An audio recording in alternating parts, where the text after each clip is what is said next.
ಅದೊಂದೇ ಅಲ್ಲ ಹಿಂದಾಲ್ಕೋ ಕಂಪ್ನಿ ಮೇಲೂ ದಾಳಿ ಮಾಡಿದೆ ಸರ್, ಜೊತೆಗೆ ಅಲ್ಲಿಯೂ ದಾಳಿ ಮಾಡಿದೆ. ಅದು ಕಾನೂನು ಐತು ಇಲ್ಲ ಅನ್ನೋದು ಪ್ರಶ್ನೆ ಇರೋದು ಸರ್. ಬರ್ತಾರೆ ಬೇಕಾಬಿಟ್ಟಿಯಾಗಿ ಮಾಡ್ತಿದ್ದಾರೆ ಅಂತ ಸುಮಾರು ಘಟನೆಗಳು ಬೆಳಗಾವಿ ತಾಲೂಕಲ್ಲಿ ಆಗಿದೆ. ನೀವು ಹೇಳ್ದಂಗೆ ಆಗಿದೆ. ಆದ್ರೆ ಪೊಲೀಸರು ಅದಕ್ಕೆ ಹೆಚ್ಚು ಕಠಿಣ ಕ್ರಮ ಕೈಗೊಳ್ಳಬೇಕು. ಮಾತ್ರ ಸ್ವಾಮೀಜಿ ಅವ್ರ ಮೇಲೆ ಹಲ್ಲೆ ಆಗಿದೆ ಅಂತ ಬರ್ತಾ ಇರ್ತಕ್ಕಂಥದ್ದು ಆರೋಪ ಮಾಡ್ತಾ ಇದ್ದಾರೆ ತಮ್ಮ ಮೇಲೆ. ಇಲ್ಲ ಅವರು ಹಿಂದೂಗಳ ಮೇಲೆ ಈ ರೀತಿಯಾಗಿ ಅಂದ್ರೆ ದೌರ್ಜನ್ಯ ನಡೀತಾನೆ ಇದೆ. ಅದೊಂದು ಸದಾ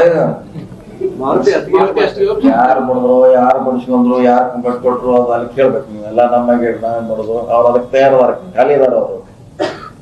ಈಗ ಚುನಾವಣೆ ಬರ್ತಾರೆ, ಇದು ನಾಳೆ ಯಾವ್ದಾರು ಏಮಿ ಸತ್ರು ಅದೀಗ ನಮ್ಮಾಗ ಬರ್ಬೋದು. ಅದು ಯಾವ್ದ ಕಲ್ಯಾಣ ನಾಯಿ ಸತ್ರು ಅದೇ ನಮ್ಮಗ ಹಾಕೋರು. ಇದು 28 ಮಾರ್ಚ್ ಮೇ ಅವರಿಗೆ ಸ್ವಾಮೀಜಿ ಅವ್ರ ಸ್ಟೇಟ್ಮೆಂಟ್ ಕೊಟ್ಟಾರ, ನೋಡಿದ್ರ? ನೋಡ್ಬೇಕಲ್ಲ ಅದನ್ನ.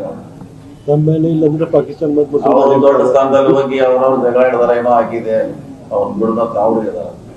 ನಮಗೂ ಗೊತ್ತಿಲ್ಲ ಜಗಳ ಆಗಿದ್ದು, ಅದ್ಯಾವ್ದು ಗೊತ್ತಿಲ್ಲ.